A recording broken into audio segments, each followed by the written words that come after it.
Welcome back. Tonight, we're very pleased to welcome John Concannon. He is the Irish ambassador to Canada on your first visit to the East Coast. First visit. Welcome. Thank you very much, Todd. It's brilliant to be here. How are we treating you?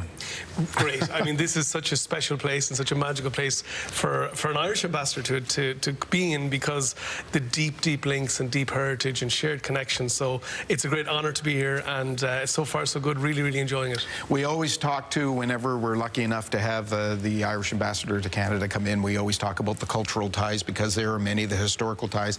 More and more, though, we're talking about business and business opportunities. That's one of the reasons why you're here, to talk to business and community leaders.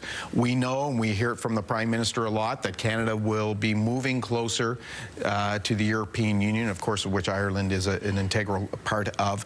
There are opportunities there for both our countries. There's huge opportunities, and recently, in fact, our Taoiseach, our Prime Minister, came to meet with Prime Minister Carney in Ottawa, and we produced a report commissioned by the Conference Board of Canada to look which I happen to have right here. Yes, you're good enough to bring in. Yeah. And what the report does is look at Ireland's economic footprint in Canada, Canada and Ireland, and the conclusion is, first of all, is Ireland is now Canada's 10th biggest investor. So a lot of people hadn't been aware that the scale of activity. We've about 350 firms operating here now. We support about 32,000 jobs. Ireland is also then the 7th biggest destination for Canadian services investment. And the interesting thing there of all of that is that as this diversification strategy develops from Prime Minister Carney and the government, and looking at Europe, I mean, the closest country in the European Union is Ireland. It's a common law country, very stable politically, English language speaking, and we love Canada. It should be a very easy connection. It's an easy. I mean, 8 of the top 10 Canadian companies already are based in Ireland. We have many firms there, and I think the opportunity now is for us to work together as Ireland, as a gateway into the European Union for Canadian enterprises. I know that Ireland's been very bullish on green energy, wind in particular, mostly onshore, but now developing offshore. Of course, Nova Scotia is pushing the Wind West project, which was mentioned in the federal budget. So there's going to be money spent on that. There's expertise that's in Ireland with wind. Do you see opportunities coming this way? We might be able to glean some assistance and some knowledge from those companies. Absolutely. I mean, it's you look at the numbers. In 2023, about 40% of our energy was generated through wind. Now, as you said, Todd, it's mainly onshore, but the big innovation in Ireland is in the offshore, because our landmass, our island, our sea territory is 6 times greater than our landmass. So a lot of real estate there, one way to put it, to have wind energy. And we're looking at both the Irish Sea and the Atlantic Sea. Major investment happening into it. But we're a small country, and we can't do it on our own. And when you look at the commonalities and the linkages and the heritage and the deep connections between Halifax and between Ireland, we really would love to partner and collaborate on that, as both Ireland and Halifax look to say, okay, let's build into this new area. You're from a part of the country that is not unlike the Maritimes. You're from the west coast of Ireland, Galway in particular, which of course a lot of our viewers would be familiar with. There are some commonalities there. When you come to the region, I know you haven't been here that long, what do you see that perhaps we could learn from the successes that you've brought into Galway? Well, I think in Galway, you know, we describe Galway in our Irish language as Crí Cultúra na hÉireann, which translates as the cultural heart of Ireland.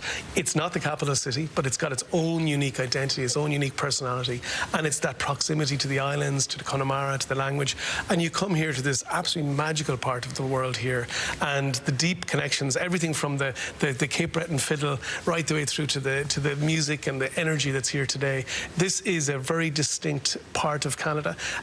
And it's a very vibrant and interesting place. And as you look at this, similar to Galway, in addition to that cultural heartbeat that's very strong, is this new engagement in innovation and investment, and encouraging, as you say, to see that the government is now really looking to invest into this part of the world. Your background is in marketing, in both the private sector and the public sector, and you were vice president at Galway University, of course, many universities here on the East Coast. Again, using that, you mentioned culture, as a way to innovate, to bring in new business. Absolutely. I mean, for Ireland, culture is it's very, very important for us. Our national symbol is a harp, the only country in the world with a musical instrument as a national symbol. And as part of the meeting with the Prime Minister and the Taoiseach in September, they agreed to a major initiative between our two countries, and anchoring that in 1847 there was a large migration of Irish into Canada, driven by the famine which we had, which was a tragedy. But so many people came to Canada, were welcomed here in Nova Scotia, across Atlantic Canada, across Canada, and started new lives. And so 180 years later from that is 2027. So the initiative they've agreed is called Canada Ireland 180. We're going to celebrate, remember that time, really reflect on the last 180 years together and reimagine the future together. So we want to see festivals, events, seminars, third level businesses coming together. It's really, really exciting time. And, you know, when you think about those linkages, I mean, I know your own family, Todd, have deep linkages back to Ireland. But even down to, as we talked about Prime Minister Carney, his grandparents left Westport in 1925, July of 1925, to look for a better life. Because at that point in our cycle of our country in Ireland, we were one of the poorest countries in the world. Prime Minister Carney's grandparents leave, looking for a better life. They come to Canada, and 100 years later, their grandson is now the Prime Minister of Canada. It's an incredible story. Well, there's lots of opportunities there, as you said, between our two countries. The document talks about that, and we certainly appreciate you coming in, Ambassador. Thank you so much. Thank you so much, Todd. Really appreciate it. We will take a time out. We'll be back with more of your show on this Monday evening, right after this.